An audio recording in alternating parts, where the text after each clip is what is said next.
بسم اللہ الرحمن الرحیم۔ السلام علیکم۔ یہودی خطیب اپنی قوم سے مخاطب تھا کہ اچانک سامنے بیٹھے شخص پر اس کی نظر پڑی اور ایک دم سے وہ رک گیا، پھر بولا ہم میں کوئی محمدی آ گیا ہے۔ یہ یہودیوں کا ایک نامی گرامی خطیب تھا جس کی زبان اچانک بولتے بولتے بند ہو گئی اور بدحواسی کا شکار ہو گیا۔ لوگوں نے کہا کہ کیا اس محمدی کو قتل کر دیں؟ راہب نے کہا نہیں نہیں، قتل مت کرو۔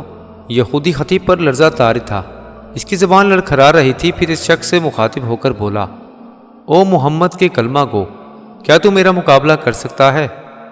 مجمع میں سے ایک بزرگ کھڑے ہوئے جنہیں دنیا آج بایزید بسطامی رحمۃ اللہ علیہ کے نام سے یاد کرتی ہے۔ انہوں نے کہا، او یہودی، تو نے محمد صلی اللہ علیہ وآلہ وسلم کے کلمہ گو کے بارے میں سنا ہے؟ محمد صلی اللہ علیہ وآلہ وسلم کے کلمہ گو کو نہیں سنا۔ پوچھ کیا پوچھنا چاہتا ہے، لیکن ایک بات یاد رکھ، میں بھی تجھ سے ایک سوال کروں گا، کیا تو جواب دے گا؟ یہودی خطیب نے کہا کہ ہاں دوں گا، مجھے قبول ہے۔ حضرت بایزید رحمۃ اللہ سٹیج پر چلے گئے، دونوں اب آمنے سامنے تھے۔ سوالات کا سلسلہ یہودی خطیب کی طرف سے شروع ہوا اور اس نے اپنا پہلا سوال پوچھا، ایک بتاؤ جس کا دوسرا نہیں۔ فرمایا اللہ ایک ہے، اس کے ساتھ دوسرا نہیں۔ جواب سنتے ہی یہودی خطیب نے سوالات کے سلسلے کو آگے بڑھایا اور پوچھا، تو بتاؤ جس کا تیسرا نہ ہو۔ فرمایا اللیل والنہار، دن اور رات، اس کا تیسرا نہیں۔ تین بتاؤ جس کا چوتھا نہیں۔ فرمایا لوح قلم اور کرسی، یہ تین ہیں، اس کا چوتھا نہیں۔ چار بتاؤ جس کا پانچواں نہیں۔ فرمایا تورات، زبور، انجیل اور قرآن، یہ چار ہیں، ان کا پانچواں نہیں۔ پانچ بتاؤ جس کا چھٹا نہیں۔ فرمایا اللہ نے اپنے بندوں پر 5 نمازیں فرض کی ہیں، چھٹا نہیں۔ 6 بتاؤ جس کا ساتواں نہیں۔ فرمایا خلق السماوات والارض وما بینہما فی 6 ایام ثم استوی علی العرش، اللہ نے 6 دن میں زمین و آسمان بنائے، 7 نہیں۔ 7 بتاؤ جس کا 8واں نہیں۔ فرمایا میرا رب کہتا ہے میں نے 7 آسمان بنائے، اس لیے آسمان 7 ہیں، اس کا 8واں نہیں۔ 8 بتاؤ جس کا 9واں نہیں۔ فرمایا میرے رب کے عرش کو 8 فرشتوں نے پکڑا ہوا ہے، 9واں نہیں۔ 9 بتاؤ جس کا 10واں نہیں۔ فرمایا حضرت صالح علیہ السلام کی قوم میں 9 بڑے بڑے بدماش تھے، 10واں نہیں تھا۔ اللہ نے 9 کہا، 10 نہیں۔ 10 بتاؤ جس کا 11واں نہیں۔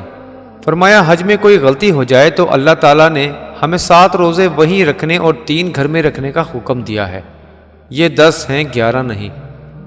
11 بتاؤ جس کا 12واں نہیں۔ فرمایا یوسف علیہ السلام کے 11 بھائی تھے، 12 نہیں۔ وہ 12واں جس کا 13واں نہیں۔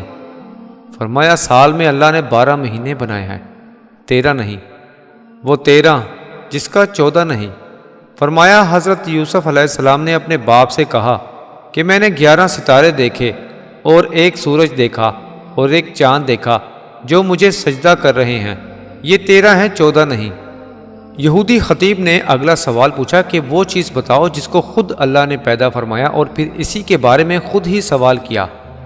فرمایا حضرت موسیٰ علیہ السلام کا عصا، یعنی ڈنڈا، اللہ کی پیداوار ہے، لیکن خود اللہ نے حضرت موسیٰ علیہ السلام سے اس کے بارے میں سوال کیا کہ اے موسیٰ تیرے ہاتھ میں کیا ہے؟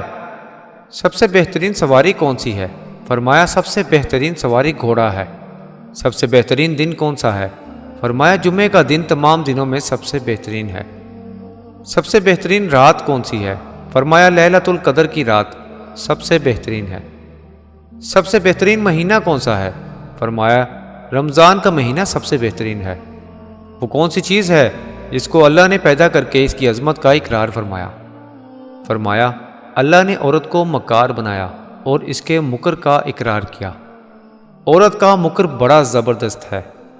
حضور اکرم صلی اللہ علیہ وآلہ وسلم کا ارشاد مبارک ہے کہ میں نے نہیں دیکھا کہ بڑے سے بڑے عقل مند کے قدم اکھاڑنے والی اور کوئی چیز نہیں ہے سوائے عورت کے مکر کے، بڑوں بڑوں کی عقل پر پردہ ڈال دیتی ہے۔ وہ کون سی چیز ہے جو بے جان ہے مگر سانس لیتی ہے؟ فرمایا وَالصُّبْحُ اِذَا تَنَفَّسَ، میرا رب فرماتا ہے مجھے صبحوں کی قسم جب وہ سانس لیتی ہے۔ وہ کون سی 14 چیزیں ہیں جنہیں اللہ نے اطاعت کا حکم دیا اور ان سے بات کی؟ فرمایا 7 آسمان 7 زمین۔ اللہ نے 7 زمین 7 آسمان بنائے اور ان 14 کو مخاطب کر کے فرمایا میرے سامنے جھک جاؤ، تو ان 14 کے 14 نے کہا یا اللہ ہم آپ کے سامنے جھک رہے ہیں۔ وہ کون سی چیز ہے جسے اللہ نے خود پیدا فرمایا پھر اللہ نے اسے خرید لیا؟ فرمایا اللہ تعالیٰ نے مسلمانوں کو پیدا کیا اور ان کو خود خرید لیا جنت کے بدلے میں۔ وہ کون سی بے جان چیز ہے جس نے بے جان ہو کے بیت اللہ کا طواف کیا؟ فرمایا نوح علیہ السلام کی کشتی پانی پر چلی اور چلتے چلتے جب بیت اللہ پر آئی اور بیت اللہ کے 7 چکر لگائے۔ وہ کون سی قبر ہے جو اپنے مردے کو لے کر چلی؟ فرمایا حضرت یونس علیہ السلام کی مچھلی جو حضرت یونس علیہ السلام کو 40 دن لے کر اندر چلتے پھرتی رہی۔ وہ قبر کی طرح تھی اور قبر کی طرح چل رہی تھی۔ حضرت یونس علیہ السلام کو پیٹ میں بٹھا کر نہ مرنے دیا اور نہ بھوکا رکھا نہ پیاسا رکھا، نہ بیمار کیا نہ پریشان۔ حضرت یونس علیہ السلام امانت بن کے بیٹھے رہے۔ کہا بتاؤ وہ کون سی قوم ہے جس نے جھوٹ بولا پھر بھی جنت میں جائے گی؟ فرمایا حضرت یوسف علیہ السلام کے بھائی۔ حضرت یوسف علیہ السلام کے بھائی شام کو آئے اور بکرے کا خون کرتے پر مل کر لے آئے اور جھوٹ بولا کہ یوسف کو بھیڑیا اٹھا کے لے گیا ہے، لیکن حضرت یعقوب علیہ السلام کی توبہ اور استغفار کرنے پر اللہ ان کو جنت میں داخل فرمائیں گے۔ وہ کون سی قوم ہے جو سچ بولے گی پھر بھی جہنم میں جائے گی؟ فرمایا یہودی اور عیسائی ایک بول میں سچے ہیں۔ یہودی کہتے ہیں عیسائی باطل پر ہیں اور عیسائی کہتے ہیں یہودی باطل پر ہیں۔ اس بول میں دونوں سچے ہیں، دونوں سچے ہیں اس بول میں، لیکن دونوں جہنم میں جائیں گے۔ اس کے بعد یہودی عالم خاموش ہو گیا۔ اب اس کے پاس کوئی بھی سوال نہ تھا۔ اب باری حضرت بایزید بستامی رحمۃ اللہ علیہ کی تھی۔ انہوں نے یہودی عالم کو مخاطب بنا کر ایک سوال کیا کہ مجھے بتا جنت کی چابی کیا ہے؟ یہودی عالم خاموش ہو گیا تو نیچے مجمع سے لوگوں نے کہا بولتے کیوں نہیں؟ بولو، تم نے سوالوں کی بوچھار کی، وہ ہر ایک کا جواب دیتا رہا اور آپ ایک کا بھی جواب نہیں دے رہے۔ یہودی خطیب کہنے لگا جواب مجھے آتا ہے مگر تم مانو گے نہیں۔ حضرت بایزید رحمۃ اللہ علیہ نے فرمایا پتہ ہے تم مانتے کیوں نہیں؟ لوگوں نے کہا اگر تو کہے گا تو ہم مان لیں گے۔ اس نے کہا کہ جنت کی چابی تو محمد رسول اللہ صلی اللہ علیہ وآلہ وسلم ہے۔ چنانچہ سارا مجمع یہودی خطیب کی یہ بات سن کر حیران ہوا کہ اگر معاملہ یہ ہے تو پھر تم نے آج تلک یہ ہم سے کیوں چھپایا؟ یہودی خطیب تو وہاں سے سرک گیا، لیکن وہاں پر موجود سینکڑوں حقیقت پسند اور منصف مزاج لوگوں نے سرکار دو عالم کا کلمہ پڑھ لیا اور اسلام میں داخل ہو گئے۔